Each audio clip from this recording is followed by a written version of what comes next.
Ojalá podamos tener el coraje de estar solos y la valentía de arriesgarnos a estar juntos.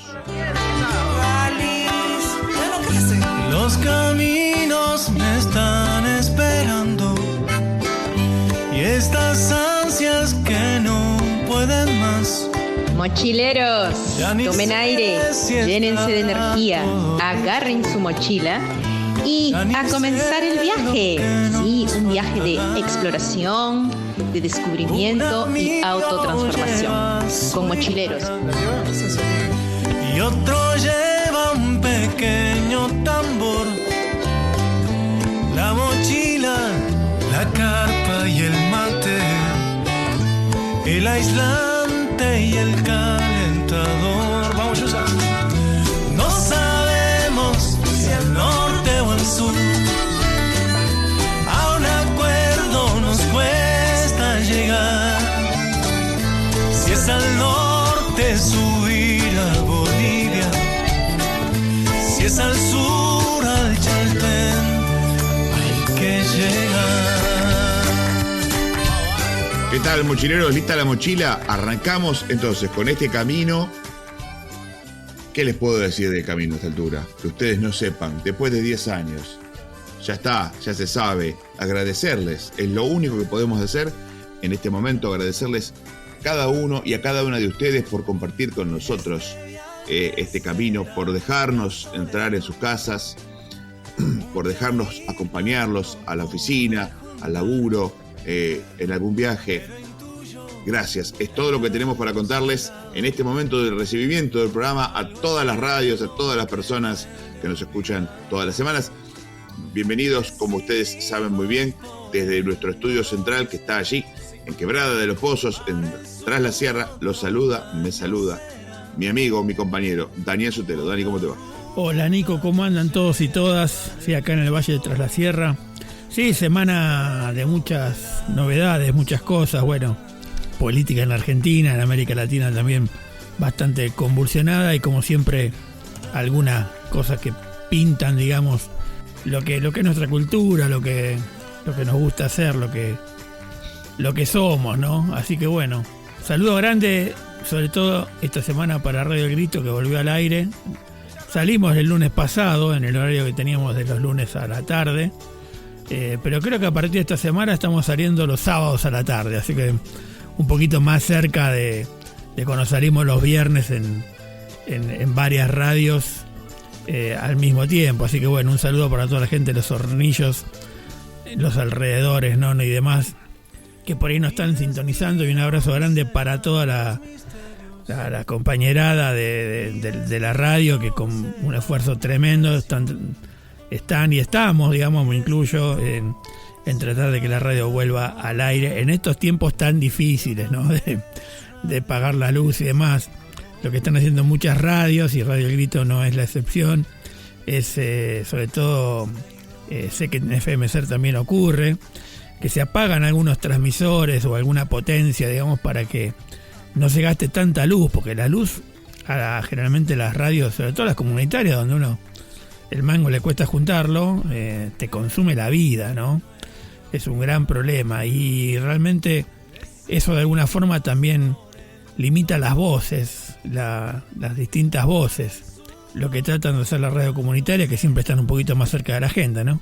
La verdad es que la cobertura, la capilaridad, la territorialidad de los medios comunitarios, de las radios y de todos los demás, cada vez que hay crisis, cada vez que sucede lo que está sucediendo ahora en la Argentina, se ven duramente atacadas, y eso, como bien dice Dani, son menos voces, es menos gente contactándose con menos gente, es menos gente tratando de no estar sola, ¿no? Tomando el riesgo de estar juntos, como decía la frase del principio, que pertenece nada más y nada menos que a Eduardo Galeano, ¿no? Pero claro, eso no hace que no dejemos de arriesgarnos, y por eso aquí estamos, ¿no? Con la mochila al hombro, en un camino que, como uno ya lo recorrió tantas veces, sabe que cada tanto pasa esto, que cada tanto pagar la luz se pone más difícil, o pagar el aire, o que la gente se anime a hablar. y uno sabe que de a poco eso va a ir pasando, y mientras tanto apechuga, porque como digo, sabe que el camino que para muchos está lleno de novedades, de noticias y de espejitos de colores, para quien ya lo ha recorrido, tiene en cambio muchas noticias de siempre.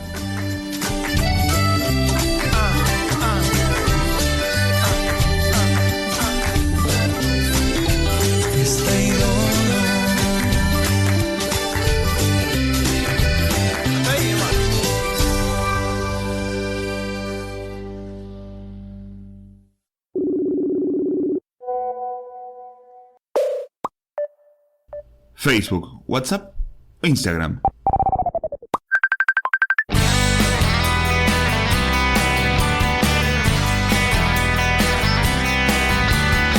Buscanos como Mochileros Radio o si no, visitanos en www.mochilerosradio.com. Llevo mucho tiempo fuera de mí. Hemos tenido que adoptar una medida transitoria de limitación a la extracción de dinero en efectivo. El que depositó dólares recibirá dólares. El lema nacional siempre ha sido: jódanse hoy para disfrutar mañana. Hoy dijo la radio que han hallado muerto al niño que yo fui. Recorremos la historia y encontramos las cosas que nos siguen contando como si fueran nuevas. La noticia de siempre en Mochileros. Hoy dice el periódico que ha muerto una mujer que conocí, que ha caído en su campo el Athletic y que ha amanecido nevado en París. La noticia de siempre arranca un 2 de septiembre de 1805, porque ese día nacía en Buenos Aires Esteban Echeverría. La semana pasada hablábamos de Juan Bautista Alberdi, otra de las grandes figuras de la generación del 37, Esteban Echeverría, escritor, poeta, uno de los máximos exponentes del romanticismo acá en el Río de la Plata, autor del Matadero y la Cautiva, como ustedes muy bien saben, Elvira o La novia de plata, algunas otras obras muy famosas, no tan famosas como esta, pero muy importantes en el romanticismo de estos lares. Justamente con Alberdi y otros más fundó la Asociación de Mayo en 1838, una institución que se oponía al gobierno de Juan Manuel de Rosas, justo igual que como Alberdi fue perseguido por la mazorca rosista, pero escribió junto con Alberdi el Dogma Socialista, que será uno de los libros que junto con las bases y puntos de partida de Alberdi influirá en la Constitución del 53 en la Argentina.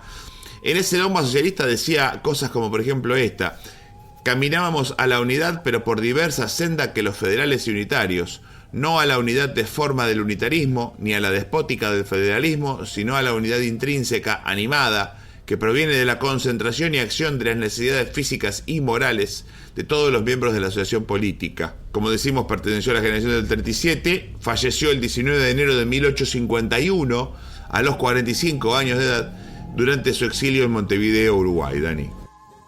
Sí, qué loco todo lo que se dice, ¿no?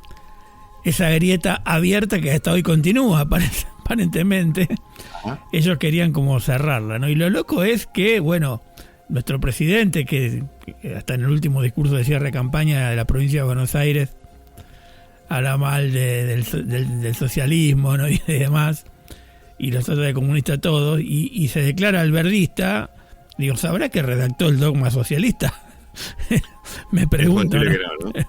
Me pregunto, porque viste que en general se basa o menciona, por ahí cuando están dando esas clases magistrales que da el presidente, que mientras tanto en Ciudad Gótica está paseando por Estados Unidos, mientras acá estamos llenos de quilombo, y siempre trata de fundamentar con alguna teoría, ¿no? Que es la teoría de no sé quién, la teoría, y dar esa sensación de que como que académicamente sabe un montón, pero en el fondo a uno le siembran bastantes dudas, ¿no?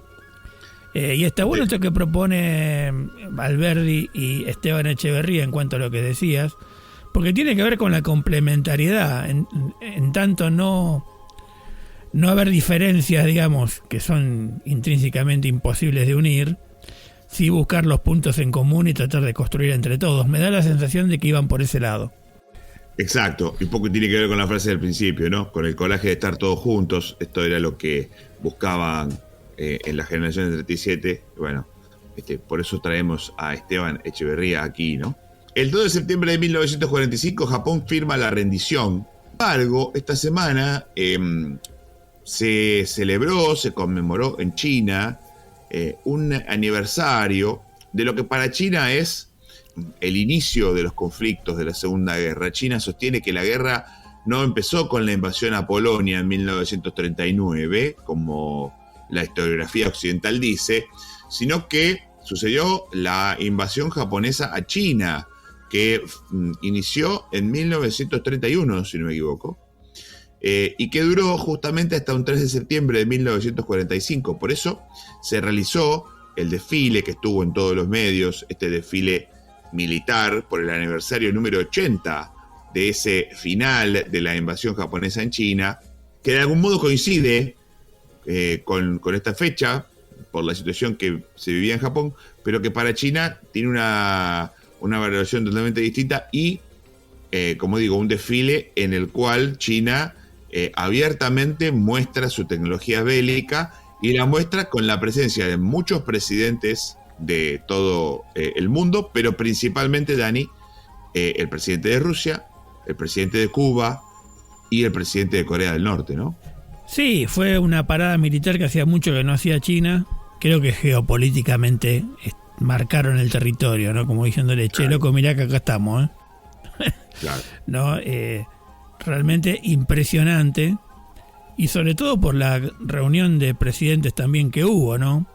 Que uno pareciera ser que los únicos presidentes son los que se mencionan por este lado, algunos de América Latina, de Estados Unidos, algunos de Europa y se acabó, pero salvo ese grupito, todo el resto estuvo en ese desfile, ¿no? Así que muy significativo y una demostración de poderío bélico increíble con tecnología súper avanzada de China, ¿no? Y lo que habrá que nosotros no conocemos, además, ¿no? Así que se presenta complicado el panorama en un momento en el cual Estados Unidos pretende, digamos, iniciar, digamos, el conflicto con Venezuela y demás, que seguramente lo vamos a tratar más adelante. Así que veremos qué ocurre, pero me parece que lo del desfile militar fue mucho más que una celebración. El 2 de septiembre de 1992 nace Emiliano Dibu Martínez, que estará cumpliendo años en la previa del partido, que seguramente ustedes ya saben cómo salió, nosotros todavía no, porque estamos grabando en la previa del partido ante Venezuela. Ustedes ya saben cómo está ese partido, nosotros todavía no sabemos, así que como todavía no se jugó ese partido, le deseamos a la querida selección nacional un gran éxito en lo que es probablemente el último partido oficial de Lionel Andrés Messi con la camiseta argentina en la Argentina, Dani. Sí, porque se sabe que es muy probable que esté en el Mundial, ¿no? Y yo creo que con que esté 10 minutos por partido, creo que hace la diferencia. Así que bueno, me parece que va por ese lado. Sí, el Dibu Martínez es un personaje, la verdad que nos divirtió mucho durante el Mundial y durante la Copa América y todos sus gestos, y a la vez es un gran arquero, esto, porque si nos divirtiera y perdíamos, nadie se hubiera acordado del Dibu Martínez, ¿no? No está gracioso, claro. Exactamente, ¿no? Entonces bueno, y aparte un buen tipo, ¿no? Por lo que se ve, un buen tipo. El 3 de septiembre de 1783 se firma el Tratado de París, lo que pone fin a la guerra a la independencia de los Estados Unidos. 1783 se pone fin a la guerra de independencia, es decir, nosotros pensemos que en 1810 se hizo en Argentina y en algunos otros lugares ahí en esos mismos momentos la declaración del primer gobierno patrio, pero la guerra continuó y continuó hasta bien entrada la década del 20, ¿sí? Para este momento Estados Unidos ya llevaba como 40 años de independencia, una cosa interesante cuando se analizan las realidades de los países, ¿no? Sí, en general, bueno, hay que decir también que es una independencia, una guerra, un exterminio de pueblos originarios. Exacto. Más allá de las reservas que después aparecieron y demás. Sí, a esa idea anglosajona de conquista y imperial que todavía tiene, ¿no? Así que bueno, Pero sí, también tiene que ver, es verdad lo que vos decís, que nos llevan un par de años de ventaja en ese sentido. Pero bueno, con la mayor ventaja creo que es haber sido colonia de Inglaterra. Es posible, es muy posible. El 3 de septiembre de 1944, Ana Frank es llevada al campo de concentración de Auschwitz, a donde moriría. Produciendo el programa, recordé aquella frase, para mi gusto desafortunada, del creo que entonces ministro de Educación, Esteban Bullrich, diciendo que los sueños de Ana Frank habían quedado truncos por una dirigencia que no fue capaz de unir y llevar paz, en lo que me parece que es una clara minimización de la situación que se vivía en Europa en la década del 40, ¿no?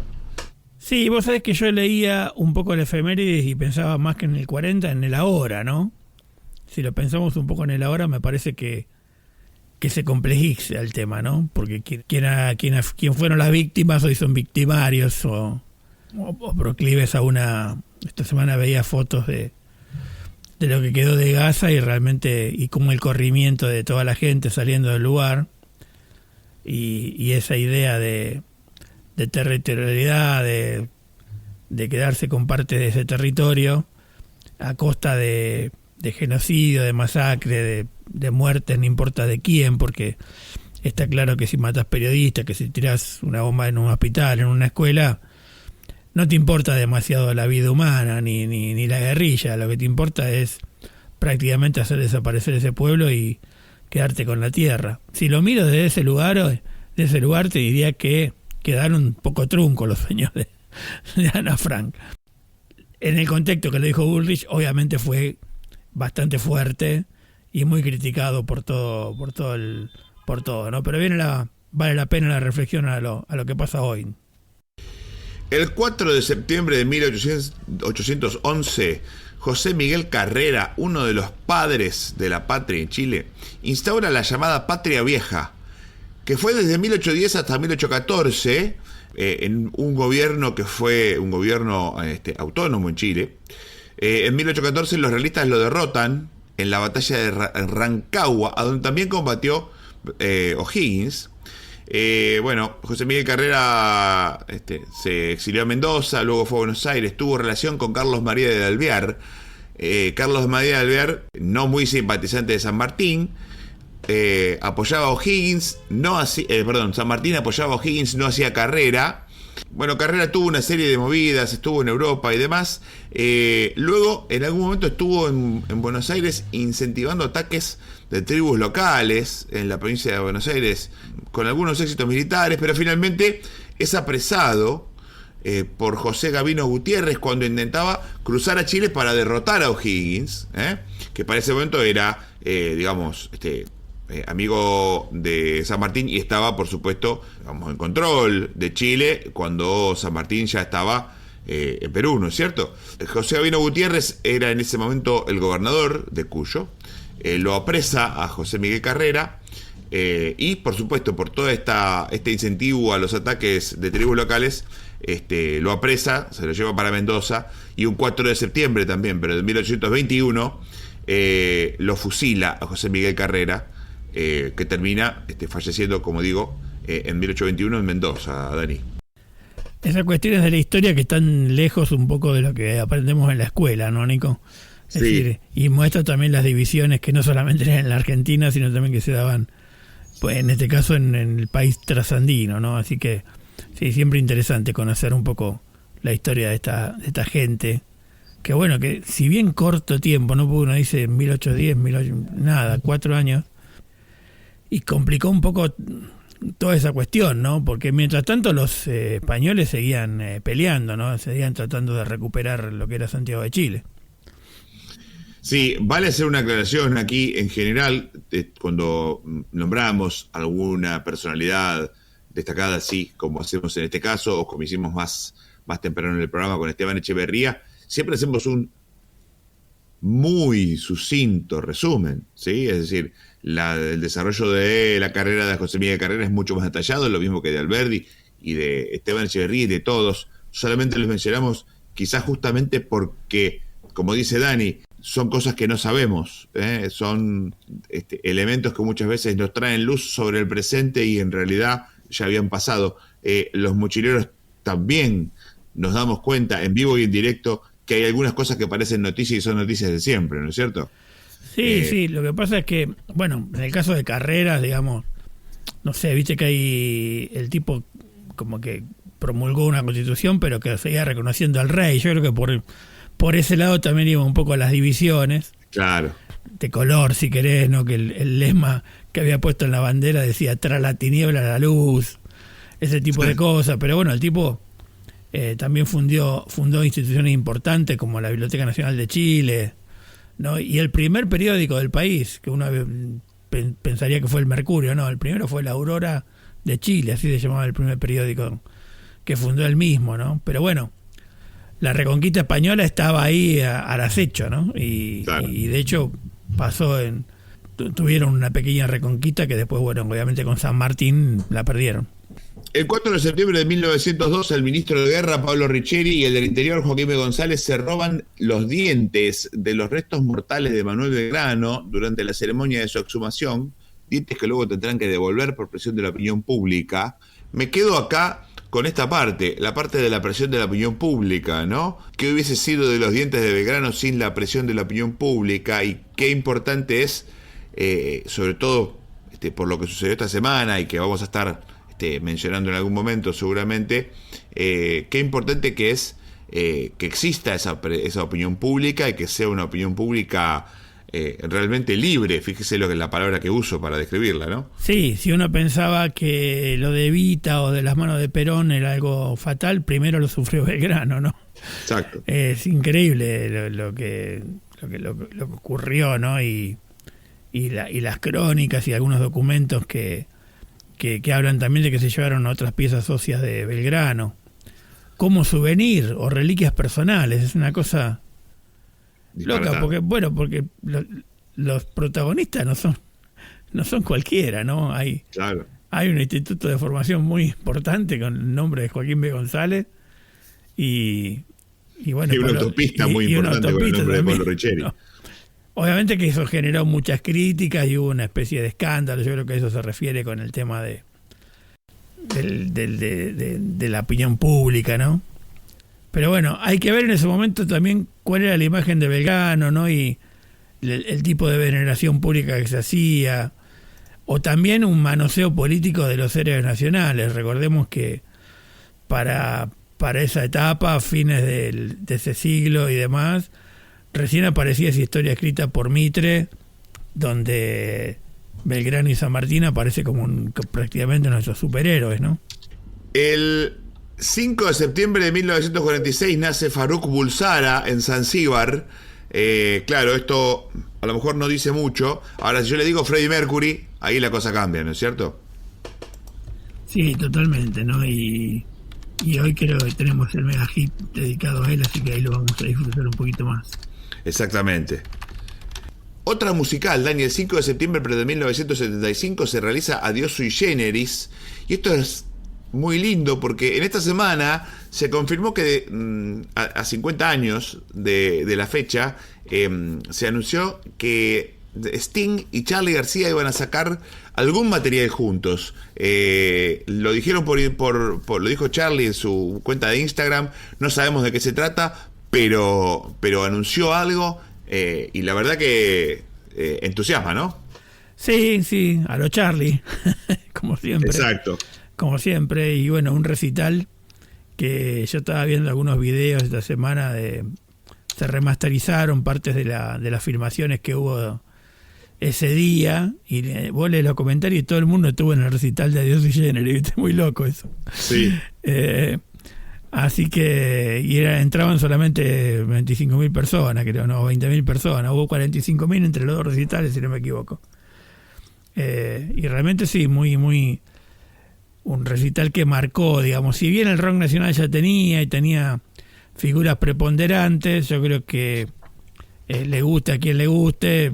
Creo que Adiós sui generis y la aparición de Charly después con Por su Gieco y La máquina de hacer pájaros empezó a hacer un cambio fuerte dentro de lo que era el rock nacional, con llegada más algunos medios de comunicación, por lo menos específicos, yo que sé lo que fue todo el laburo de Badía y de otros también, para la difusión de esa música y la explosión después con la Guerra de la Malvinas, ¿no? Pero realmente es uno de los hitos, digamos, que es imposible no marcarlos o recordarlos. El 6 de septiembre de 1522 llega una nave a Sanlúcar de Barrameda, un barco. En ese barco había 18 tripulantes.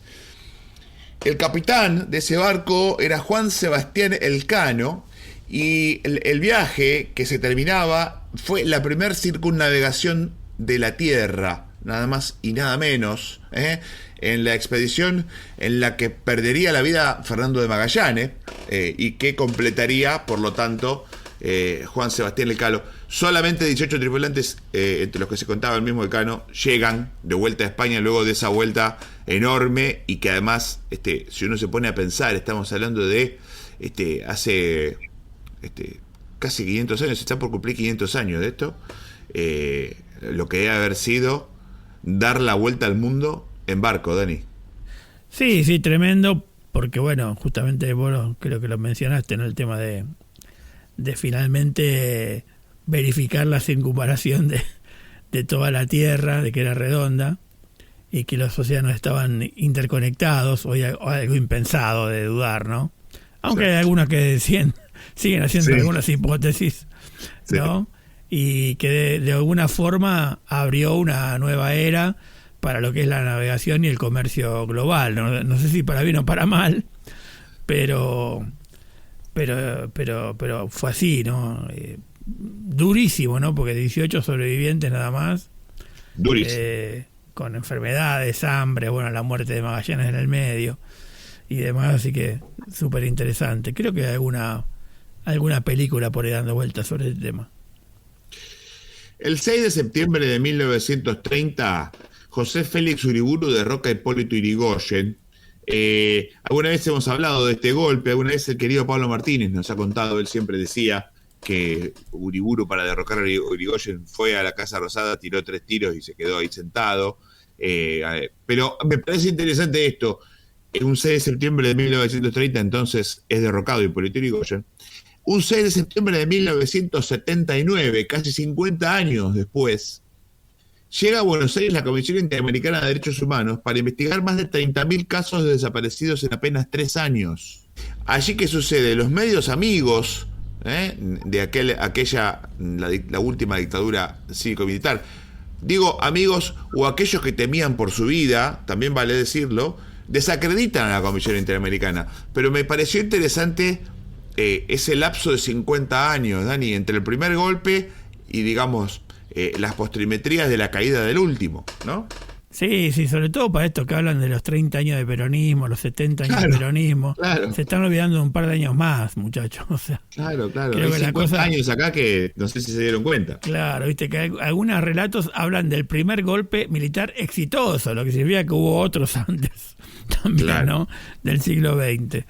Y bueno, realmente, sí, y lo peor es que Uriburu quería, como de alguna forma, instalar un régimen más corporativista, sobre todo inspirado en el fascismo europeo, ¿no? No logró consolidarlo, pero de cualquier manera comenzó un periodo de gobiernos conservadores, con fraude, bueno, todo lo que ya sabemos, ¿no? Persecución política y la llegada de Perón al gobierno en el 45, ¿no? Que algunos siguen hablando de un golpe militar también de ese, ¿no? Pero después de ese periodo trágico, la idea de intervenir el gobierno y de tomarlo por las armas, digamos, tenía un sesgo bastante distinto a lo que fue después la dictadura militar o el mismo golpe del 55, digamos. Y finalmente, un 7 de septiembre de 1947 se sanciona la ley de voto femenino en la Argentina, ley que recién se hará efectiva. Las mujeres recién podrán votar en 1951, pero ya la ley estaba sancionada desde 1947, ¿no? Sí, esto es un logro, obviamente, que lo hace el gobierno peronista con la voz cantante de Evita, pero que se venía ya desde los 1890, por ahí ya con un reclamo. Creo que habíamos en algún momento hablado de esto, de otras mujeres que trataron de hacer esto en la Argentina, ¿no? E inclusive la misma en Chile también, ¿no? Se buscaba esa idea de que las mujeres tengan un protagonismo político un poco más interesante, que hasta ese momento se las tenía vedado. De cualquier manera, el voto femenino fue un avance, pero fíjense todo lo que nos ha ocurrido con una presidenta mujer, así que es muy difícil, no solamente en Argentina, pasó también en otros países de Centroamérica, ¿no? Donde el gobierno, cuando llega una mujer al gobierno, todo lo que le están diciendo a la presidenta de México ahora, digamos, creo que hay cosas que nos han superado y hay que seguir trabajando para que la igualdad realmente sea completa, ¿no? Como siempre digo, llega un momento que el descanso se hace necesario, y por eso buscamos un lugarcito. A veces es una piedra. Si hace frío, al sol, y si hace mucho calor, quizás debajo de un árbol, en algún reparo del sol. Y si tenemos suerte en algún lugar que tiene una mesa, que tiene una silla, uno ya está grande y sentarse en las piedras ya no es lo mismo que antes. Entonces a lo mejor si hay un lugarcito donde sentarse siempre viene bien, porque claro, somos mochileros, pero no somos de madera, y cada tanto hay que hacer uno como nuestro primer alto en el camino.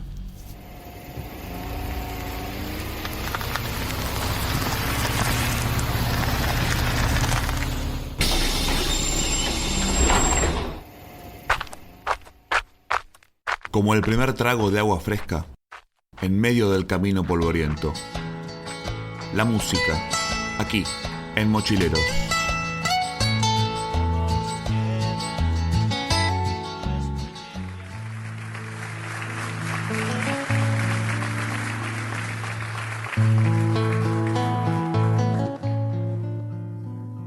No debí pensar jamás en lograr tu corazón, y sin embargo te busqué hasta que un día te encontré y con mis besos te aturdí, sin importarme que eras buena.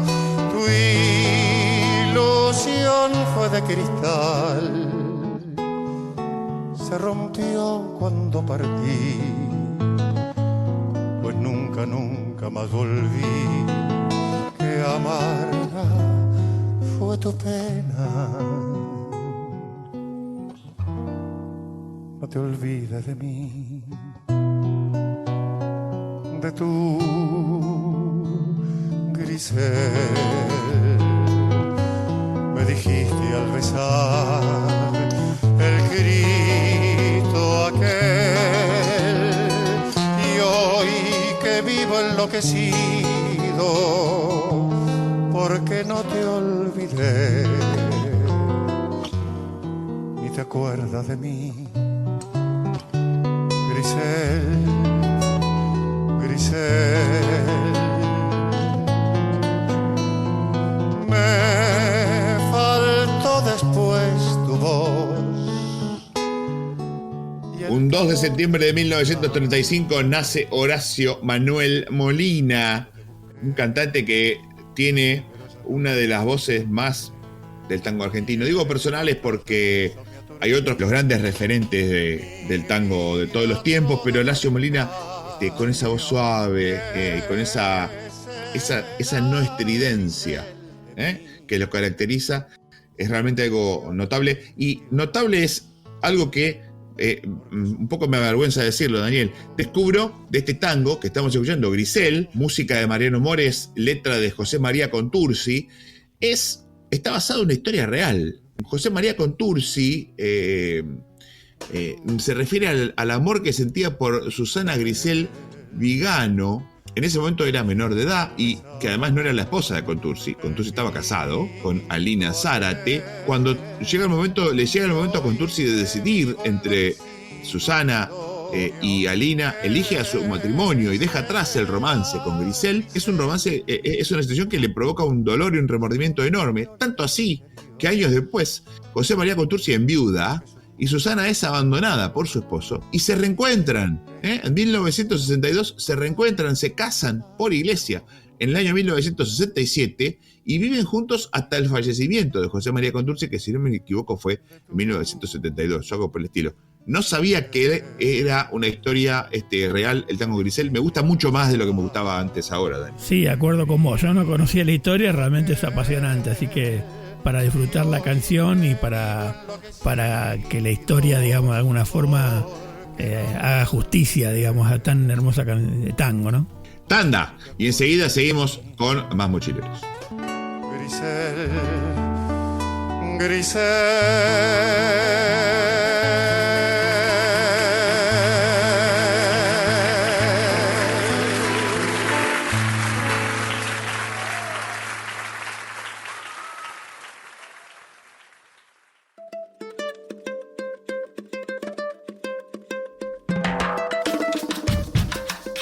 Esta es nuestra América.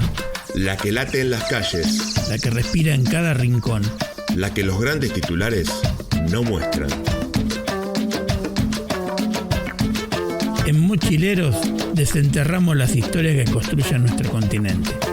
La otra voz, la que no te cuentan, la que tenés que escuchar. América escondida, las voces que el mapa oficial no muestra.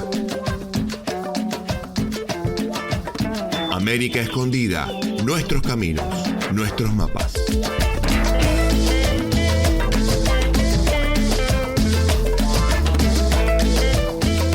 Seguimos en Mochileros. ¿Qué pasa en Latinoamérica? Bueno, sería bueno que solo entrara en un pequeño bloque de un programa de radio. Lo que pasa en Latinoamérica, pasa un montón de cosas en Latinoamérica.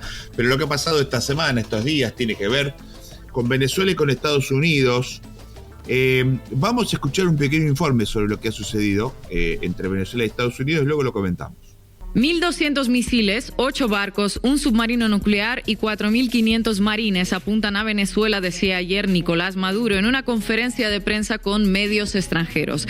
Estados Unidos continúa escalando el despliegue de su parafernalia militar en el Mar Caribe y eleva la tensión en la región. Durante la rueda de prensa, que duró más de 2 horas, Maduro dirigió sus dardos contra el secretario de Estado Marco Rubio, a quien tildó como señor de la guerra. Dijo que la mafia de Miami ha tomado el poder político de la Casa Blanca y que amenazar a Venezuela es amenazar al continente entero. Y si para Marco Rubio fueron dardos, con Donald Trump fue más diplomático. Apeló a su voluntad para reencaminar la relación con Estados Unidos. El portal Axios publicó una nota firmada por Mark Caputo en la que revelan declaraciones de asesores de Donald Trump. Y parece ser que ni los propios funcionarios trumpistas lo tienen del todo claro y trazan diversas hipótesis que varían desde operaciones contra el narcotráfico hasta intentos de golpe de Estado, pasando por un eventual magnicidio de Nicolás Maduro.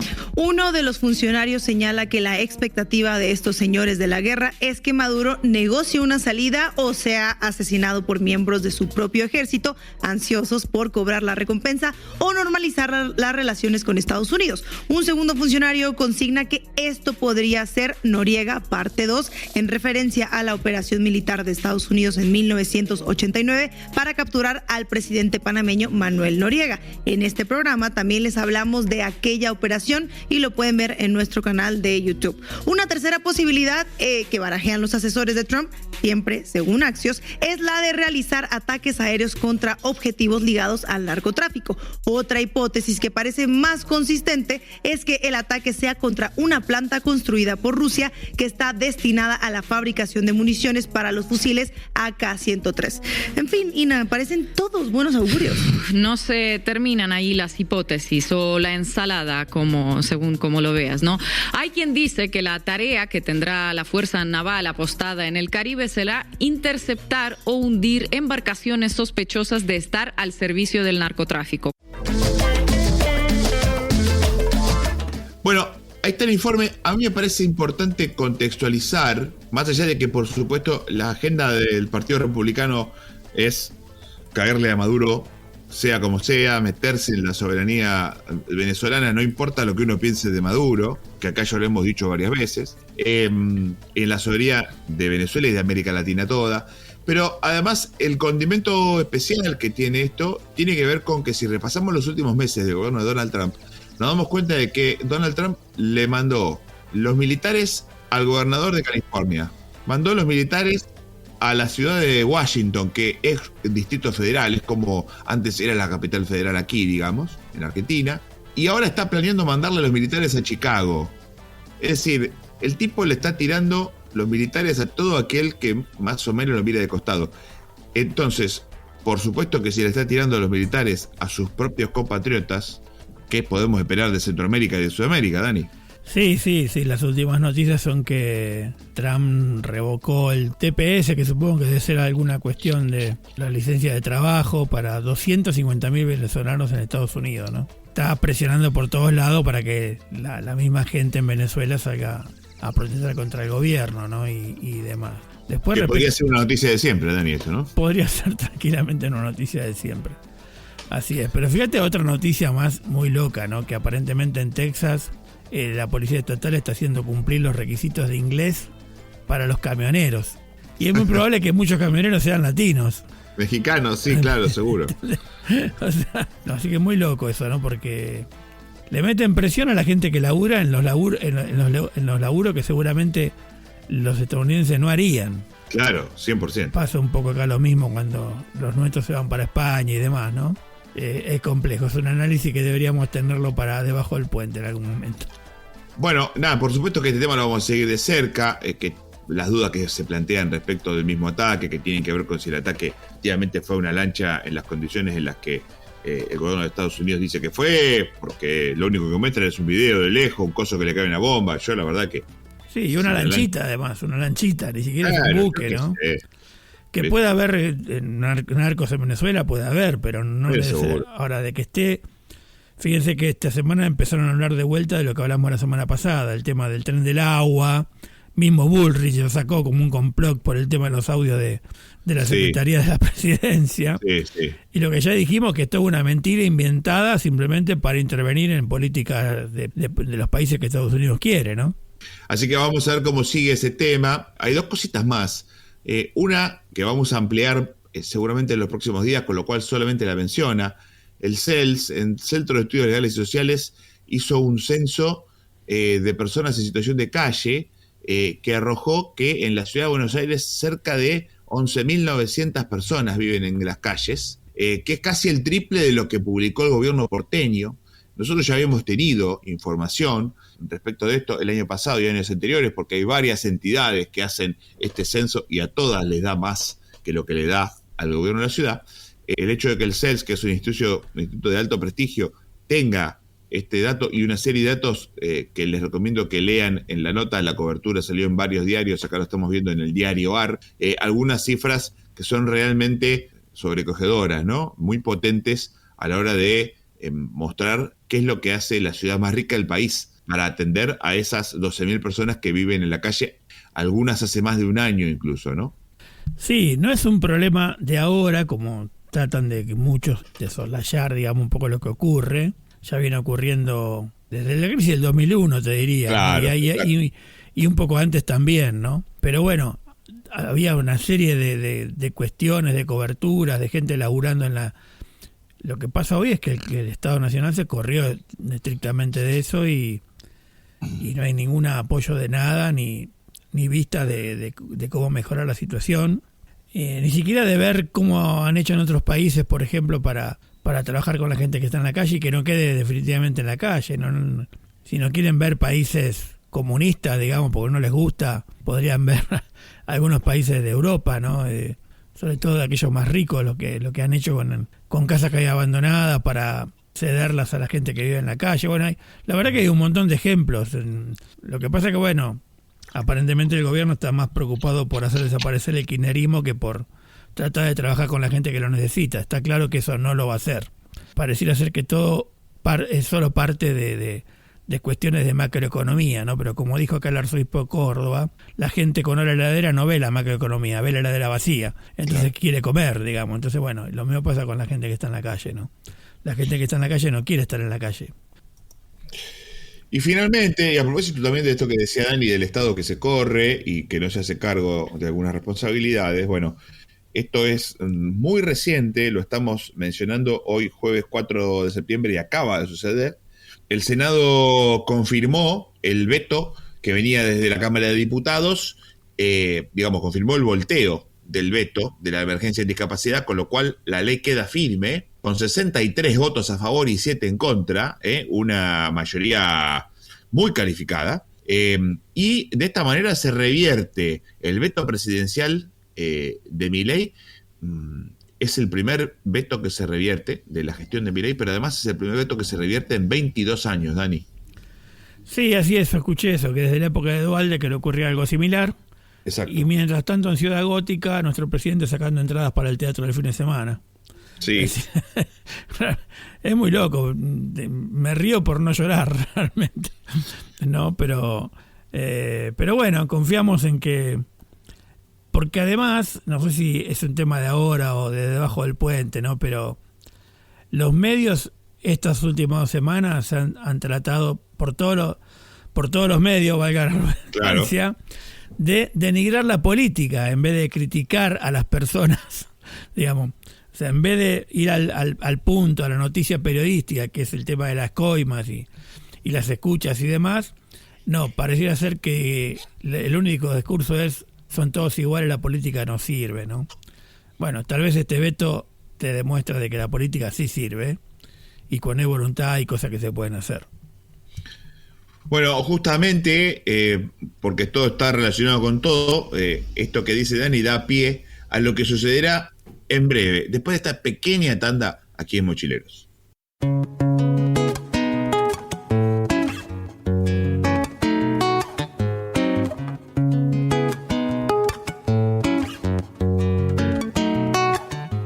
Debajo del puente en el río hay un mundo de gente, abajo en el río en el puente. Debajo del puente en el río hay un mundo de gente, abajo en el río en el puente. Seguimos en Mochileros y justo antes de la tanda decíamos, por todos los medios, decía Dani, los medios por todos los medios, y esto no es una redundancia, porque claro, la semana pasada hablamos de las agendas y hablamos de los silencios de los medios, ¿no? Y esa agenda, que como dice Dani, tiene que ver con las cosas que sí se dicen, las cosas que no se eliden, y cómo se dicen las cosas y cuándo se dicen qué cosas. Esto es un eje de lo que pasó en esta semana a propósito de las denuncias que se hicieron porque aparentemente habría habido una administración fraudulenta de los recursos del Estado en la Agencia Nacional de Discapacidad. Pero también en esta semana vimos una instancia que no se veía en la Argentina desde la década del 90, casualmente, que tiene que ver con la censura previa, ¿sí? La prohibición de difusión, lo que aparentan ser audios que son comprometedores para algunos funcionarios de la gestión, ¿no? Se hizo mención en las redes y en varios lugares a la instancia que se había vivido en la década del 90 entre Tato Bores y la jueza Servini, que en ese momento era Servini de Cubría, ahora es solo Servini, y aquella instancia de censura previa que luego fue duramente comentada por mucha gente que hoy volvió a plegarse a esa crítica, pero mucha otra que parece haber perdido la memoria. Esto como una cosa al margen. Pero digo, cuando el ataque no es por las buenas, cuando el silencio no es por las buenas, es por las malas, Dani. Sí. La verdad que lo venimos conversando y charlando bastante y bueno, me parece que uno no tiene que cansarse de repetirlo porque de alguna forma acallar las voces críticas, digamos, no es sinónimo de orden, ¿no? Sino justamente la antesala de la arbitrariedad, me parece. Exacto. Todo se empieza a complicar, digamos, ¿no? Porque desde los mismos medios a veces se reduce la política a estas peleas vacías o simplemente escándalos personales sin ir al fondo, ¿no? Y desde el propio gobierno muchas veces no se escucha, obviamente, se promete, no se cumple, y bueno, y obviamente que parte de la sociedad cansada y desencantada termina creyendo que todos son lo mismo. Y el efecto posible de eso es que mucha gente ni siquiera vaya a votar. Porque además se ponen tonos en la campaña de este año, digamos, como si fuera una campaña presidencial, cuando en realidad elegís legisladores que están para hacer leyes, digamos, o en todo caso para algún tipo de discusión política que se sucede dentro de esos ámbitos, pero no es que van a ellos poder cambiar la realidad del país, porque van a ir a la Cámara de Diputados provincial o nacional, o los senadores. En realidad, la política debería ser la herramienta colectiva que transforma la realidad, pero eso no está ocurriendo porque se la vacía de contenido o se la reduce a espectáculo o a un negocio y se termina degradando, ¿no? Lamentablemente creo que pasa por ahí, Nico, no hay mucho, ¿no? Y además este tema de hacer un silencio en los medios, de censura previa, de ataque a los periodistas y demás, que además si es constitucional, lesiona un poco el tema, obviamente, de la democracia. Lo peor es que vos del otro lado escuchás también, que ellos también lo hacen por la democracia. Claro. Entonces es muy loca la discusión, ¿no? Porque parece una discusión de sordos, digamos. Lo que está claro es que sin un periodismo libre, digamos, no hay control sobre la democracia y menos memoria, ¿no? Así que la verdad que es para pensarlo con mucho detenimiento. Y vuelvo por ahí a la reflexión del principio cuando hablábamos de Radio El Grito y demás, ¿no? Las voces de las radios comunitarias son importantes en ese entorno porque son las que recogen la mirada de los que están más cerca de la vida de todos los días, ¿no? Y eso parece que no, pero es súper importante. Vamos a hacer ahora nuestro segundo alto en el camino.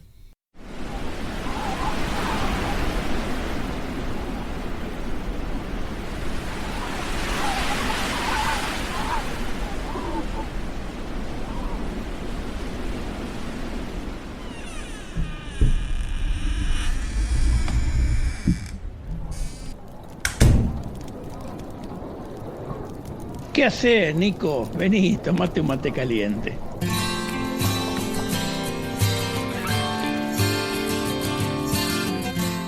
El mate caliente que te da un amigo después de la tormenta.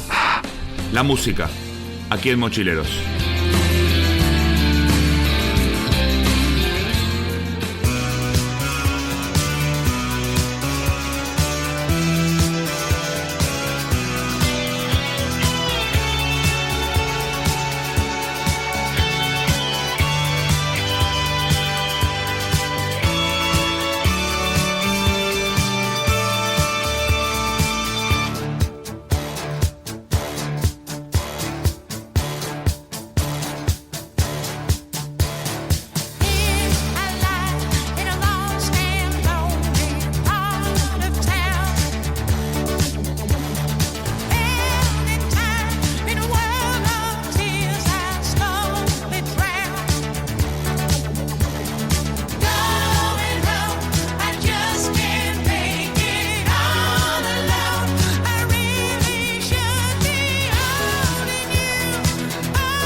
El 1 de septiembre cumpleaños Barry Gibb, el integrante de los Bee Gees, aquel que tiene esa isla, esa voz tan finita que solía ser esos grandes agudos. Está cumpliendo 79 años y por eso compartimos con ustedes ese tema que se llama Tragedy, tragedia. Cualquier semejanza con la realidad es pura coincidencia, ¿no es cierto? Sí, les recomiendo a todos que si tienen la posibilidad de ver, hay un documental sobre los Bee Gees y sobre justamente esa etapa donde Barry Gibb empieza a cantar en falsete. Terminan todos cantando en falsete porque resulta ser como un éxito, ¿no? Así que es muy interesante la historia de los hermanos y la de él, y un poco emociona en un punto, algo que vos empezás a mirar y decís, esto a mí no me va a emocionar, lo estoy mirando para pasar el rato, pero después se pone muy interesante la vida de los músicos, ¿no? Con sus subidas y sus caídas también. Vamos a hacer una tanda y enseguida seguimos con más mochileros.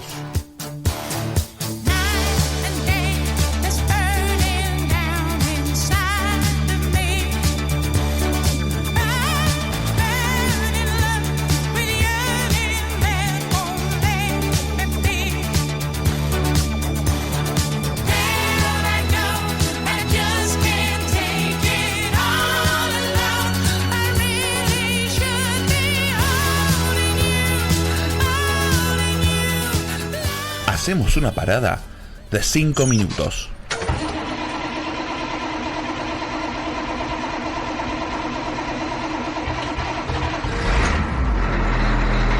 No te distraigas. Enseguida sigue el viaje de Mochileros.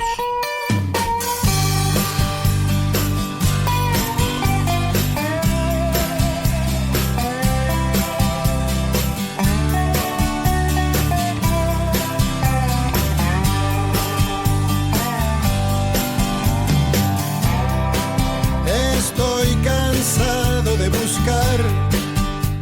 Te traeré la lluvia encerrada en un beso. Recorremos el continente con nuestra mochila al hombro, pero lo hacemos de radio en radio, de ciudad en ciudad, de pueblo en pueblo. Las radios comunitarias de América Latina, acá, en Mochileros Radio. Nunca más estar triste. Los programas, las historias, los protagonistas de nuestra América Latina, todo en una sola radio. Un dial que va girando lentamente y recorre los senderos de América Latina a través de las radios comunitarias y los programas en cada pueblo y cada ciudad del continente. Nunca más estar triste.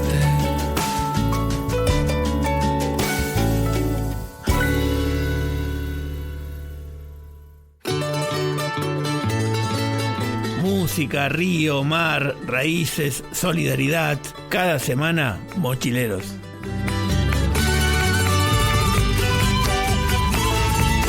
Caminando Latinoamérica nos reconocemos.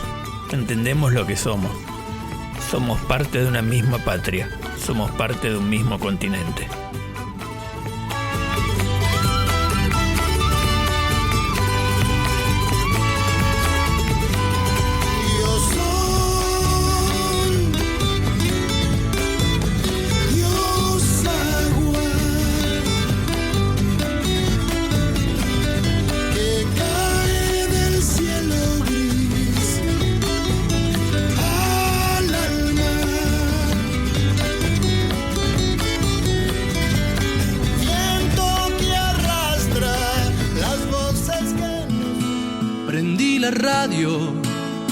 Como en un ritual. Escuchar Mochileros es un ritual cada semana. Gracias por escucharnos desde allí donde estás. Ahora cargamos las mochilas y volvemos al camino. Al fin y al cabo, como dice Eduardo Galeano, somos lo que hacemos para cambiar lo que somos. Estoy ahí, ya sé que no, pero yo estoy ahí. Si el tipo de la radio me lo cuenta.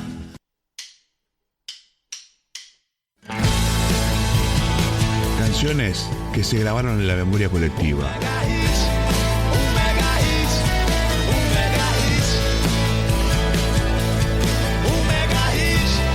Canciones que desafiaron el olvido y se metieron para siempre en nuestras mochilas.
Recién dijimos que querido Barry Gibb estaría cumpliendo 79 años. Bueno, Barry Gibb no estaría, Barry Gibb cumple 79 años. Quien estaría cumpliendo 79 años sería Freddie Mercury, nacido, como dijimos, el 5 de septiembre. Y lo que estamos escuchando, un tema que se llama The Great Pretender, el gran farsante, con letra y música de Buck Ram, que era el representante y compositor de canciones de Los Plateros, que son quienes realmente e inicialmente lanzan este tema el 3 de noviembre de 1955. Freddie vuelve a lanzarlo, hace un desparramo enorme con esta canción, al punto que agrega acá Dani el dato, y es importante, el video de The Great Pretender tiene 57 millones de visitas en el canal YouTube. Pensemos que este es un video lanzado holgadamente mucho antes de que existiera YouTube, ¿eh? Así que recordamos al bueno de Freddie con esta canción, que además en el caso de la letra tiene mucho que ver con algo que empezaba a suceder en la vida de Freddie Mercury. Muy interesante leerla en clave Freddie Mercury, la letra de The Great Pretender, ¿no? Sí, la interpretación, como siempre, con Freddie es increíble, ¿no? Lástima que es increíble que se haya ido hace tanto tiempo y sigamos hablando de él como si estuviera acá ahora, ¿no? Impresionante. Eso es impresionante, realmente. Y te digo que no es la canción más escuchada en el canal de Freddie Mercury. Hay canciones de arriba de los 250 millones. Pero me gustó esta, y aparte porque me gusta mucho el video, está bueno, muy bueno el clip. Y como decís vos, hay que ver cuánta gente vio el clip antes. Así que debe estar arriba tranquilamente de los 100 millones de vistas, seguramente. Así que bueno, para siempre disfrutable la música de Freddie Mercury. Vamos a hacer una tanda y enseguida seguimos con mucho más de Mochileros.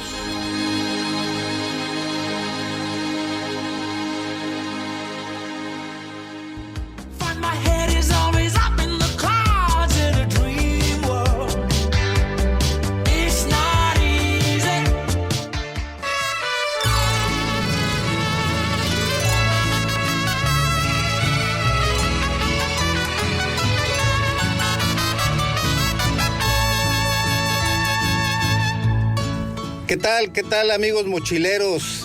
¿Qué tal? Qué gusto saludarles. Les saluda Roldán Trujillo desde Monterrey, Nuevo León, México. Qué gusto poder estar en contacto con ustedes. Muchas felicidades por otro gran aniversario que están teniendo ustedes. Felicidades Daniel, felicidades Macarena, felicidades Nico. Yo les dejo un fuerte abrazo. Les dejo un gran saludo para ustedes, para toda su audiencia en América Latina. Este gran trabajo que han hecho de unir a mucha gente, muchas voces, y eso es un gran esfuerzo lo que han logrado ustedes y merecen ser felicitados muy ampliamente, permanentemente por ese gran esfuerzo.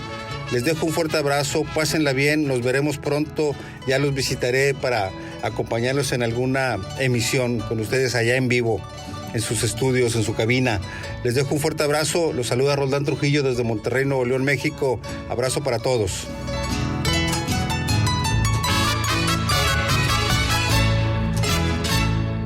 Carpa, listo. Bolsa de dormir, listo. Mochila, listo. Estamos para arrancar, muchachos.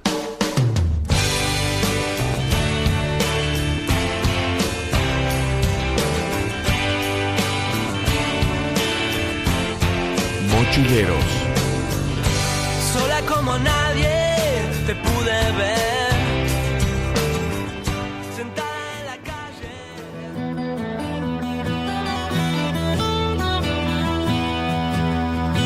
Valles, montes, ballenas, cerros, desiertos, hombres y mujeres.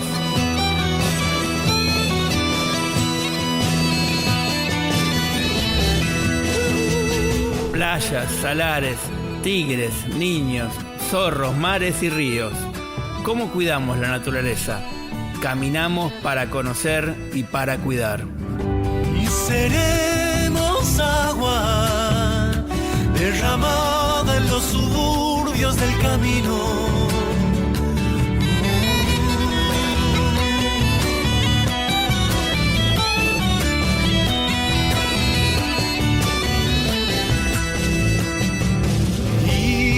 Seremos agua de cantar. Seguimos en Mochileros Y para este momento es interesante referirse a una de las grandes catástrofes que ha habido en este siglo, me atrevo a decir. Miren lo que les digo.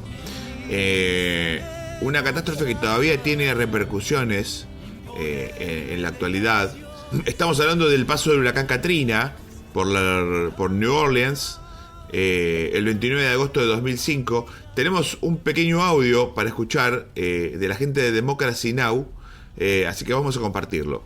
20 years later, the lessons of Hurricane Katrina go unheeded. A 20 años del huracán Katrina, Estados Unidos continúa sin aprender las lecciones que dejó la tragedia. Amy Goodman y Dennis Monihan. It's been 20 years since Hurricane Katrina made landfall on August 29, 2005. Han pasado 20 años desde que el huracán Katrina tocó tierra en Nueva Orleans el 29 de agosto de 2005, provocando el colapso de los diques que protegían la ciudad y desatando una destrucción sin precedentes. Se trató de uno de los desastres naturales más mortíferos en la historia de Estados Unidos, que dejó más de 1.800 muertos, en su mayoría residentes de bajos recursos de los históricos barrios negros de Nueva Orleans. El Katrina fue también el desastre natural más costoso de Estados Unidos. Causó daños por más de $160.000 millones. Las inundaciones letales provocadas por el huracán retrocedieron hace tiempo, pero en medio de la profundización del cambio climático, las vitales lecciones que dejó la catástrofe siguen sin aprenderse. De hecho, el presidente Donald Trump, al desestimar los peligros concretos a los que nos enfrentamos, parece estar invitando al desastre de manera deliberada. Un ejemplo de ello es la arremetida del mandatario estadounidense contra la Agencia Federal para el Manejo de Emergencias, FEMA por sus siglas en inglés. En una declaración publicada en mayo por la Casa Blanca, la FEMA fue incluida, junto a otras agencias federales, en una lista de organismos públicos que, según el comunicado, simbolizan la instrumentalización política corrupta del gobierno federal. Entre las agencias señaladas figuran la Agencia de Protección Ambiental, el Servicio de Impuestos Internos y los Institutos Nacionales de Salud. El documento acusa a la Agencia Federal para el Manejo de Emergencias de ser derrochadora y woke e implicarse en capacitaciones oficiales orientadas a adoctrinar sobre la interseccionalidad y la inversión en los esfuerzos de diversidad e inclusión por encima de la prevención y respuesta a desastres, lo que culminó con la instrucción de que los equipos de ayuda no acudieran a las viviendas de los partidarios del presidente Trump tras un desastre. Como ocurre con la mayoría de los pronunciamientos de Trump, estas acusaciones se presentaron sin ninguna prueba. Según el presidente estadounidense, la mayor parte de las funciones de la Agencia Federal para el Manejo de Emergencias deberían ser delegadas a los estados. Por supuesto, los huracanes y otras catástrofes naturales no reconocen fronteras estatales y ningún estado del país podría responder por sí solo a un desastre de la magnitud del huracán Katrina. La respuesta a un fenómeno natural de ese tipo requiere una acción colectiva que movilice recursos de todo el país para salvar vidas en la región afectada, recuperar los cuerpos de las personas fallecidas y reconstruir la infraestructura dañada. Un indicio del desprecio de Trump por la FEMA fue el nombramiento de David Richardson, un ex infante de Marina sin experiencia en recuperación de desastres, como director interino de la agencia. Según trascendió, al incorporarse a la FEMA, Richardson asombró al personal al admitir que no sabía que Estados Unidos tiene una temporada de huracanes. Recientemente, un grupo de empleados y ex empleados de la FEMA hizo pública una carta titulada Declaración del Katrina, que fue enviada al Consejo de Revisión de la agencia, creado por Trump, así como al Congreso de Estados Unidos. La carta comienza así. Desde enero de 2025, la Agencia Federal para el Manejo de Emergencias ha estado bajo el liderazgo de personas que no cumplen con los requisitos legales, no cuentan con la aprobación del Senado y no poseen los antecedentes requeridos para estar al frente de la agencia. Las decisiones tomadas por David Richardson y la secretaria de Seguridad Nacional, Kristi Noem, obstaculizan la rápida ejecución de nuestra misión y despiden a personal experimentado cuyo conocimiento institucional y sus relaciones profesionales son vitales para garantizar una gestión eficaz de las emergencias. Cerca de 200 empleados y ex empleados de la FEMA firmaron la carta. La mayoría de los empleados actuales la suscribieron de forma anónima para evitar represalias. Al menos 21 personas que firmaron con sus nombres han sido puestas en licencia administrativa. Jeremy Edwards, portavoz de la FEMA durante la presidencia de Biden, explicó a Democracy Now! Los motivos por los cuales suscribió la declaración. Por desgracia, yo calificaría esta carta al Congreso como un grito de auxilio. Este gobierno ha causado graves daños a la agencia, han despedido a 1/3 del personal estable, han recortado los cursos de capacitación, han colocado al frente de la agencia a una persona que no tiene experiencia.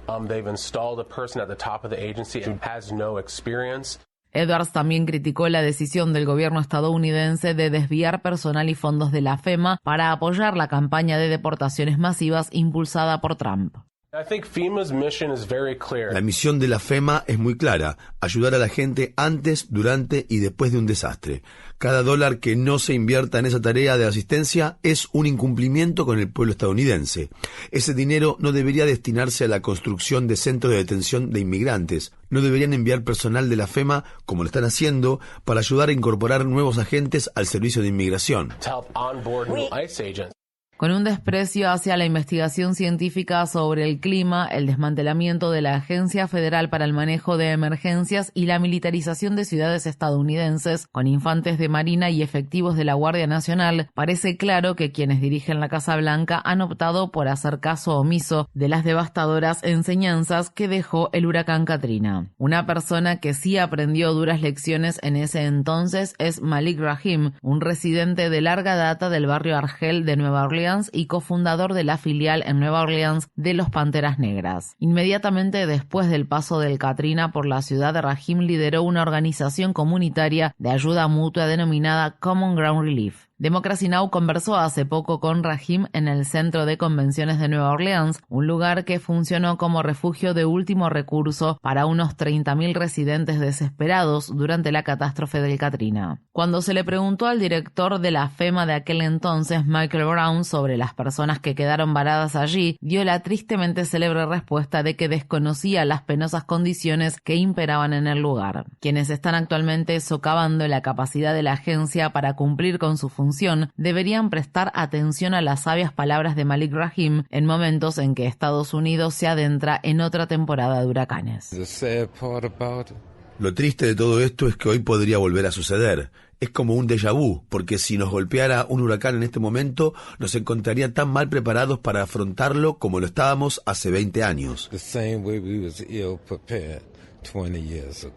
Bueno, ahí escuchamos el audio de la gente de Democracy Now!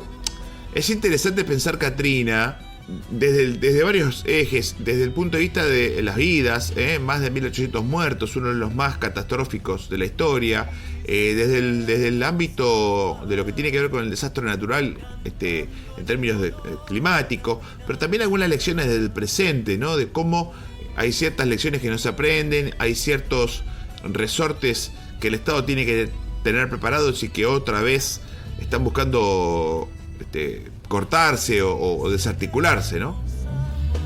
Sí, vos sabés que mientras hablaba yo pensaba, porque hay un gran libro, más allá de todo eso que vos decís, ¿no? Y yo creo que un poco lo que la nota de Democracy Now! Plantea es que hay cosas que están iguales o peor, ¿no? Como que, yo qué sé, si hoy tenemos un huracán nuevamente, hablamos del caso de Estados Unidos, porque podría ser en cualquier parte del mundo, el tema sería igual, porque creo que seguimos tan indefensos como antes, ¿no? Después que las comunidades más vulnerables siguen siendo las más afectadas, no solamente con un huracán, generalmente en la mayoría de los desastres naturales se producen en lugares donde justamente estas comunidades están asentadas, ¿no? Y lo que critica, que está bueno, que tiene que ver con la reconstrucción con justicia, o la mirada de que lo comunitario salva vidas, las frases que justo están muy de moda ahora, tiene que ver un poco con esto. Pero aparte de eso, Nico, yo recordaba que Naomi Klein, en la doctrina del shock, cuando hace el análisis, este shock que Milei mismo no quiso meter a nosotros acá, la escribió en base a lo que ocurrió con el huracán Katrina y el desastre en la ciudad, ¿no?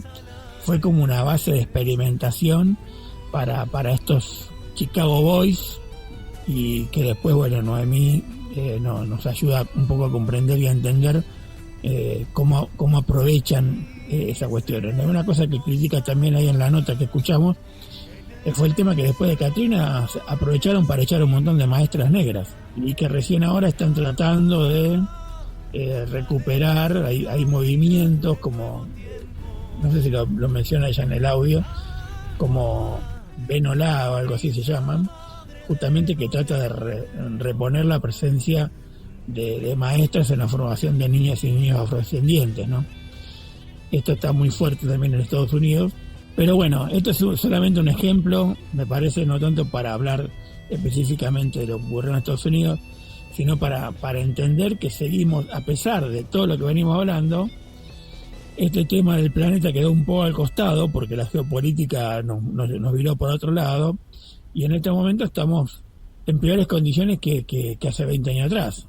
O sea, la verdad que por eso el planteo de que no se ha aprendido nada, ¿no?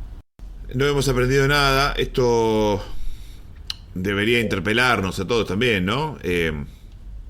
Pero bueno, me parecía interesante, nos parecía interesante compartir un poquito de esto, porque además, a pesar de que fue una catástrofe que sucedió en los Estados Unidos, realmente tuvo una difusión enorme. Muchas de las imágenes realmente son muy crudas, muy cruentas, así que, bueno, nada, nos parecía interesante compartirlo con todos ustedes, ¿no?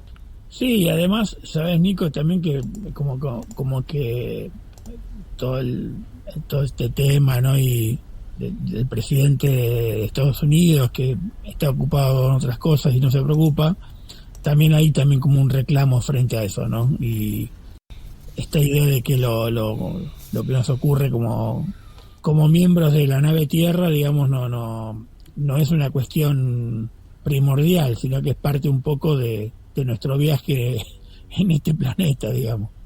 No hace falta hacer absolutamente nada, ¿no? Realmente es una mirada bastante compleja y que bueno, que ojalá a futuro podamos ir mejorándolo, ¿no? O que las generaciones futuras, que todos decimos que por ahí los chicos tienen un poco más de visión. El problema es cuando los chicos pasan en la línea de la adultez, pareciera ser que ahí todo se transforma, ¿no? Y si volvemos a la conversación anterior, la única forma de transformarlo es con políticas que afirmen ese tema, ¿no?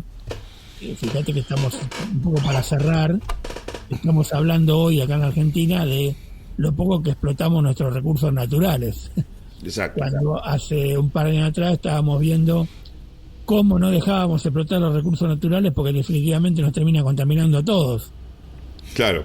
Y hoy estamos poniendo como modelo a Chile, en la cual no hay clase media, las diferencias son abismales entre la gente que está con el 70%, o Perú con el 70% de informalidad. Claro. Como si esa fuera la salida, digamos. Cuando en realidad, más que la salida, me da la sensación de que esa es la condena. Claro. Entonces, bueno, cuando hablamos de cuestiones de ecología, del medio ambiente y demás, no solo estamos hablando de eso y de cuidar el medio ambiente, también estamos hablando de cuidar la vida de las personas. Así que bueno, me parece que está bueno para pensarlo entre todos. Vamos a hacer una tanda y enseguida seguimos con la música aquí en Mochileros. Muy buenos días a todos los amables oyentes en esta mañana de su radio Inti Raymi. Cancunapa. Hola, soy Analía Peirotti, Lía o La Flaca para los amigos más cercanos. Hola, soy Damián Enciso desde Uruguay. Hola, soy Victoria Arturi desde Santiago de Chile. Hola amigos de Mochileros, les habla Antenor desde Lima, Perú. Desde Montevideo los saluda Rodrigo García. De frío en el medio del verano, el amor en los tiempos del cólera, mi hermano. El sol que nace y el día que muere, con los mejores atardeceres. Soy el desarrollo en carne viva, un discurso político sin saliva, las caras más bonitas que...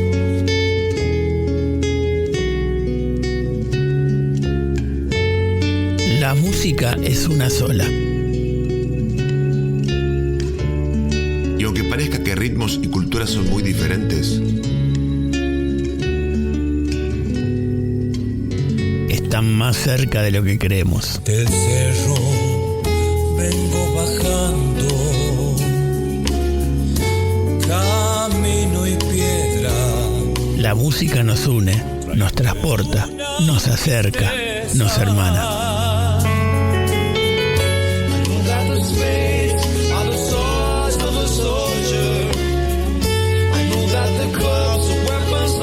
los sonidos que nos igualan son más fuertes que los que nos distinguen. Dicen que no tienen canto los ríos que son profundos, mas yo aprendí en este mundo que el que tiene más hondura canta mejor por ser hondo y hace miel de su amargura. La música en Mochileros. La música en Mochileros. Seguimos en Mochileros, momento musical. Vamos a celebrar a un artista internacional. Hacía un tipito que no teníamos nadie internacional en músicos. Vamos a hablar de Dolores Mary Eileen O'Riordan.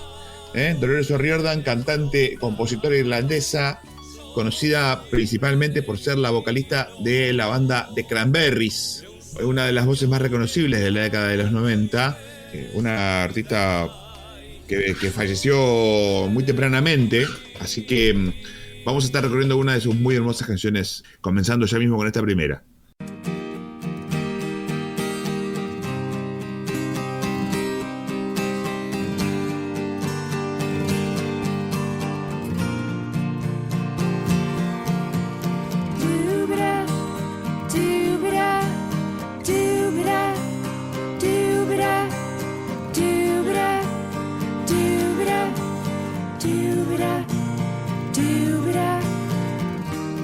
Hold on to love, that is what I do now that I found you. And from above, everything's stinking, they're not around you. And in the night I could be helpless, I could be lonely, sleeping without you. And in the day everything's complex, there's nothing simple when I'm not around you.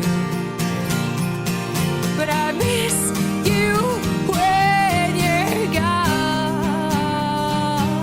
that is what I feel. Babe, babe, babe, and it's going to carry on, that is what I feel. Babe, babe, baby, doo-da, doo-da, doo-da, doo-da, doo-da, doo-da, doo-da. Hold on to my hands, I feel I'm sinking without you. And to my mind, everything's stinking, they're not around you. And in the night I could be helpless, I could be lonely, sleeping without you. And in the day everything's complex, there's nothing simple when I'm not around you. Lo que estamos escuchando es When You're Gone, una de las grandes canciones de The Cranberries, en una versión más moderna del año 2007, que se realizó en una radio de París. El tema original había salido en 1997, en el disco To the Faithful Departed, el tercer álbum de The Cranberries. Bueno, acá estamos escuchando una versión alternativa, como digo, en vivo, de Dolores O'Riordan, nacida en Irlanda, con un acento irlandés muy marcado, con una banda de Cranberries y además en su carrera solista con bastante compromiso con ese tema, como pasa con muchas bandas irlandesas, hablando de la situación política en Irlanda, que siempre fue y es todavía muy intensa, ¿no?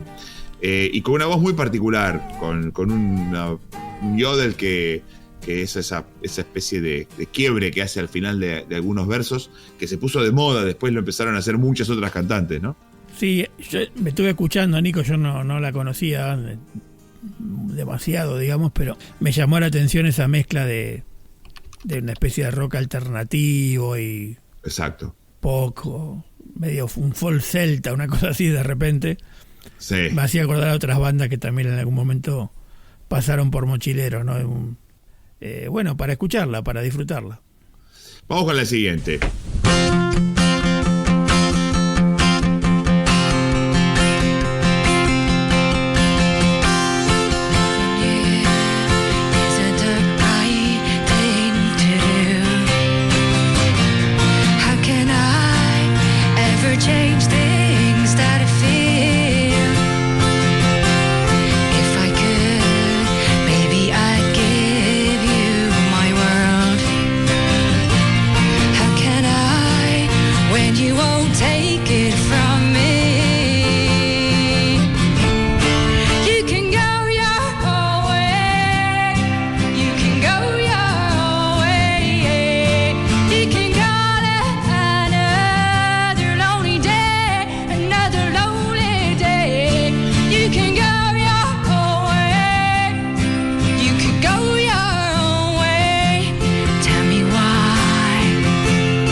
Es un tema que originalmente editó Fleetwood Mac, la banda de Lindsey Buckingham y Stevie Nicks, entre otros, uno de los grandes clásicos del rock de la década del 70, pero ahora reversionada por Dolores O'Riordan, solo ella y la guitarra. Hay una versión, si ustedes la buscan la van a encontrar, de Go Your Own Way, que la hace de Cranberries in toto, completa, una versión eléctrica, pero esto es una versión en vivo y acústica.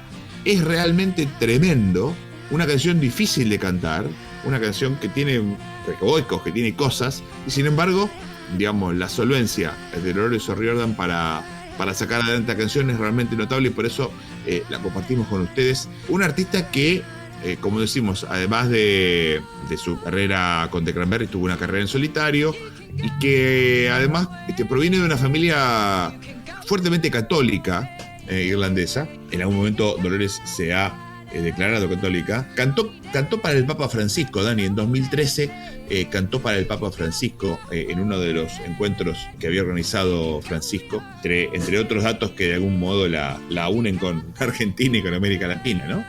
Sí, bueno, una artista comprometida un poco con lo que pasaba en su país, ¿no? Con la violencia, mostrando de alguna forma algún compromiso social. De hecho, creo que canta alguna canción por ahí, me parece que no la tenemos nosotros acá. No está ahora, claro. Pero que tiene que ver con eso, y bueno, se sabe un poco este tema del catolicismo, que cobra como otra dimensión, sobre todo en los países estos cercanos a Inglaterra, en donde hay alguien que está sobre los otros y se siente presionado, ¿no? Entonces, frente al país protestante, el catolicismo refuerza un poco esa idea de soberanía de alguna forma también. Vamos con la siguiente.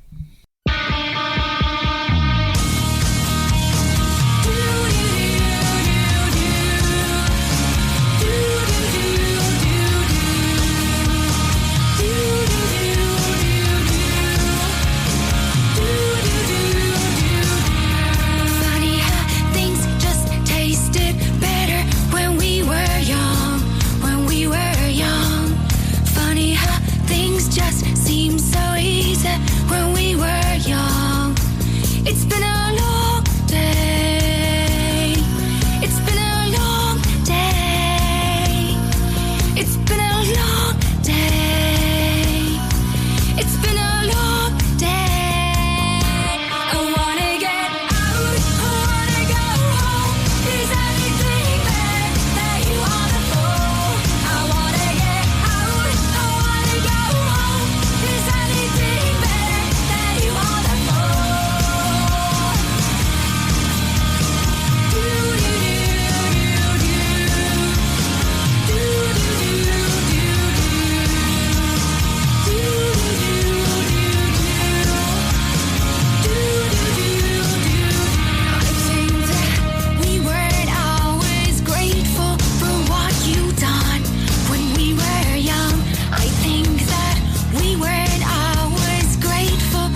estamos escuchando es When We Were Young, un tema de su primer disco solista, que se llama Are You Listening? Un disco que ella misma define como totalmente oscuro y personal, diferente a The Cranberries. Una canción muy bonita que yo la conocí produciendo este blog, que queríamos poner algo de su carrera solista. Una carrera solista que en donde se empezó a notar un poco alguna situación de salud que tenía, especialmente en algún momento empezó a tener alguna situación de dolores de espalda y demás.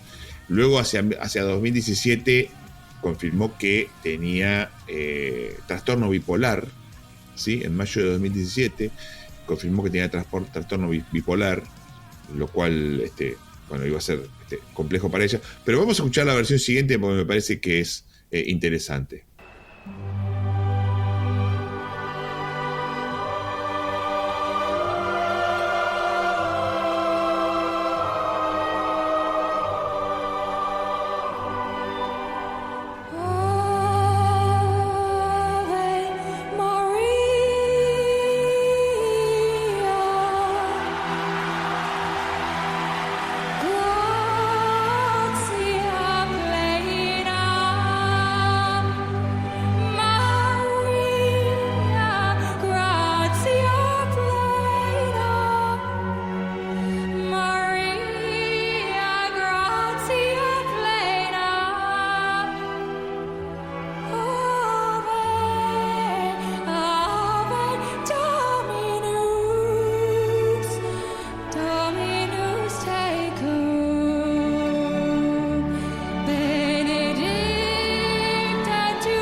Bueno, ¿se acuerdan de Pavarotti and Friends? Aquellos conciertos benéficos que realizaba Luciano Pavarotti entre el 92 y el 2003, del que salieron varios álbumes y muchas versiones muy interesantes. Grandes estrellas pop para los que Pavarotti juntaba dinero, colaboraba, etcétera, etcétera. Bueno, desde Pavarotti and Friends lo que estamos escuchando es la versión del Ave María, cantada por Dolores O'Riordan. Me pareció interesante sumarla porque me parece que de alguna manera da cuenta de la capacidad y el talento que tenía esta artista irlandesa a la hora de interpretar tremenda canción, ¿no? Sí, se destaca un poco esa cuestión lírica que también tenía de alguna forma, ¿no? En la canción anterior se ve también esa forma de cantar, ¿no? Así que obviamente acá estimulada y aumentada cantando al lado de Pavarotti, ¿no? Una canción tan versionada, tantas veces cantada, yo que sé, una melodía que de alguna forma llama un poco a la reflexión también. O'Riordan estuvo casada 20 años, como resultado de lo cual tuvo 3 hijos. Bueno, como decimos, tuvo algunos episodios de de violencia. En 2017 habló públicamente sobre su trastorno bipolar, que le habían diagnosticado 2 años antes. Pero bueno, el 15 de enero de 2018, con 46 años, Dolores O'Riordan fallece en Londres. Se la encuentra sin vida, digamos. La Policía Metropolitana de Londres la encuentra sin vida. Finalmente se dice que Dolores había fallecido por ahogamiento en la bañera, luego de haber ingerido una gran cantidad de alcohol. Así que bueno, de esa manera perdemos a Dolores O'Riordan, como digo, nada más a los 46 años, muy, muy, muy joven. Nos vamos a despedir de este momento escuchando una hermosísima canción que es de uno de los primeros discos de Cranberries, en una versión acústica, se llama Dreams, y que, bueno, de alguna manera valoriza el legado de esta cantante de Cranberries, y que además, como siempre decimos acá en Mochileros, hay mucho más para escuchar de Cranberries y de Dolores O'Riordan. Para los que les haya gustado, se pueden sacar las ganas, hoy se encuentra todo, ¿no? Sí, ¿no? Una interpretación sencilla y emotiva, y con esa voz inconfundible, y con esa idea que algunos compañeros comentaban de que no soportó un poco el éxito también, ¿no? Lo hemos visto en otras cantantes también, de estos estilos, inclusive mucho más joven. No es fácil manejar el éxito. No es fácil. Pero bueno, lo lindo dentro de toda esta cuestión es que queda la música, queda siempre su voz para disfrutarla, ¿no? Vamos a escuchar entonces Dreams de The Cranberries con Dolores O'Riordan y empezamos a cerrar el programa del día de la fecha.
La música te transporta, te ayuda, te acompaña.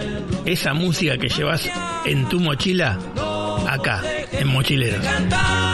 Y atrapa el momento hasta hacerlo canción. Aguante un momento, Diseño y soporte. Construcción de sitios y asistencia para el armado de páginas web. Desarrollo de sitios profesionales basado en plataformas de tecnologías libres, carros de compra, gestión de contenido, herramientas vinculadas a comunidades sociales. Diseño y soporte. 20 años desarrollando sitios y aplicaciones para Internet. Y ahora tenés tu sitio con Valle Web, una forma rápida de tener presencia en Internet.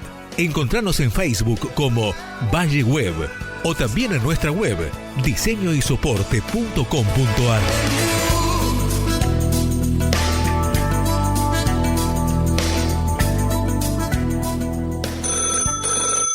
Al viejo teléfono de línea ya no lo atiende nadie.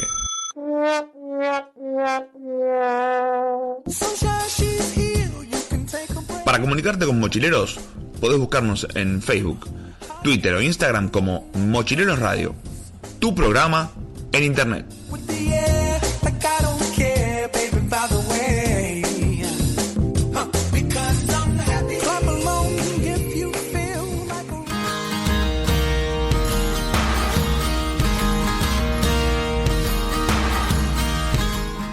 Recorremos América Latina, las montañas azules, el océano verde, la tierra roja, la pampa dorada. Los caminos son muchos, pero el destino siempre está claro.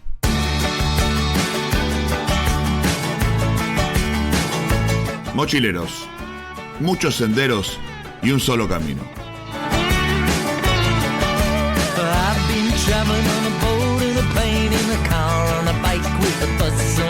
Y como dice Jorge, si no sabes para dónde vas, te la das de frente, chocás, hay que tener cuidado y por eso aquí el horizonte siempre claro, el camino se hace al andar, pero el horizonte siempre claro.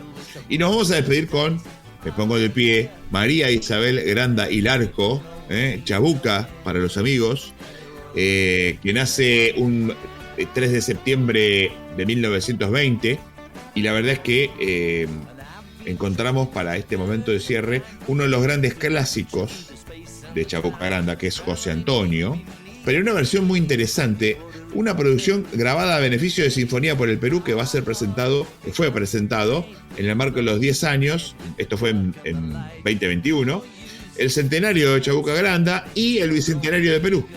En la interpretación se encuentra la voz de Chabuca Granda y Oscar Avilés, junto con Juan Diego Flores y con el guitarrista Sergio Salas. Es decir, es una especie de reimaginación de esta canción tan clásica, uno de los grandes éxitos junto con La Flor de la Canela y algún otro más que ha tenido Chabuca Granda a lo largo de su carrera, ¿no?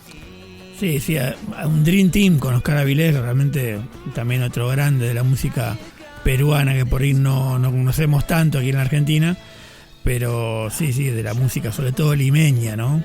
Así que sí, hay un saludo para Antenor, que me regaló 3 compactos de Oscar Avilés y otros 3 de Chabuca Granda también, y otros 3 también de otra cantante peruana muy interesante.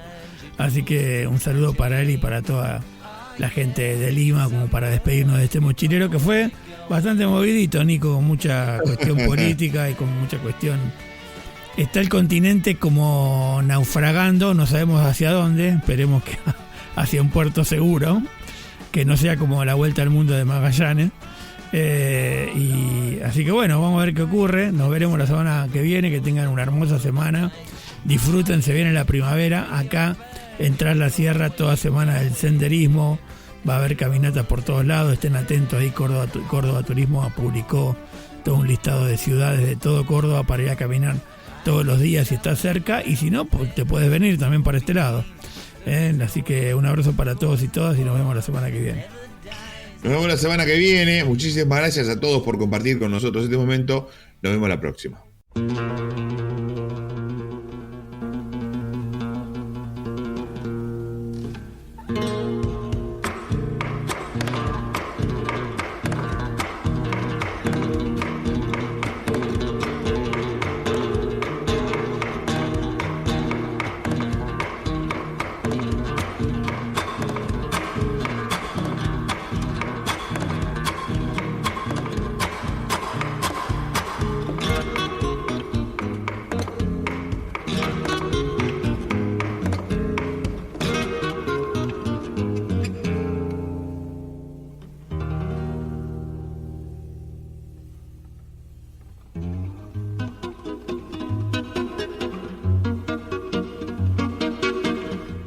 caminando por nuestro continente, nos encontramos, nos reconocemos, nos conectamos. Comprendemos el sentir del otro, nos sentimos más cerca. Por una vereda viene cabalgando José Antonio. Se viene desde el barranco a ver la flor de Amancaes. En un berebere criollo va a lo largo del camino, con jipija, pañuelo y poncho blanco de lino. Mientras corre la mañana, su recuerdo juguetea, y con alegre retozo el caballo pajarea. Fina garúa de junio le besa las dos mejillas, y cuatro cascos cantando van camino de Amancaes. Qué hermoso que es mi chalán, cuán elegante y garboso, sujeta la fina rienda de seda que es blanca y roja, que dulce gobierna el freno con solo cinta de seda.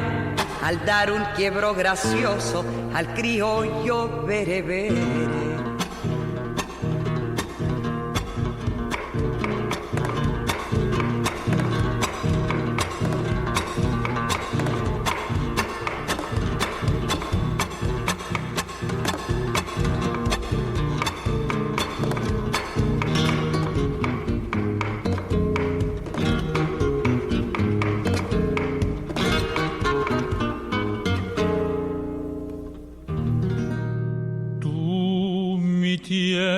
Que eres blanda, le dices extraño andar, enseñándole el amblar de paso llano gateado. Siente cómo le quitaste durezas del bereber, que allá en su tierra de origen arenas le hacían daño. Fina cadencia en el anca, brillante sede en las crines, el nervio tierno y alerta para el deseo del amo. Ya no levanta las manos para luchar con la arena, quedó plasmado en el tiempo su andar de paso peruano. Qué hermoso que es mi chalán, cuán elegante y garboso, sujeta la fina rienda de seda que es blanca y roja, que dulce gobierna el freno con solo cinta de seda. Al dar un quiebro gracioso al criollo berebere. José Antonio, José Antonio, ¿por qué me dejaste aquí? Cuando te vuelva a encontrar, que sea junio y garúe, me acurruca. Con nuestra mochila al hombro, miramos y sentimos el mundo desde nuestra historia, nuestras luchas, nuestras pasiones. Caminemos juntos el sendero de la vida, con apertura, armonía y amor. Desde tu sueño logrado, de tu caballo de paso, aquel del paso peruano.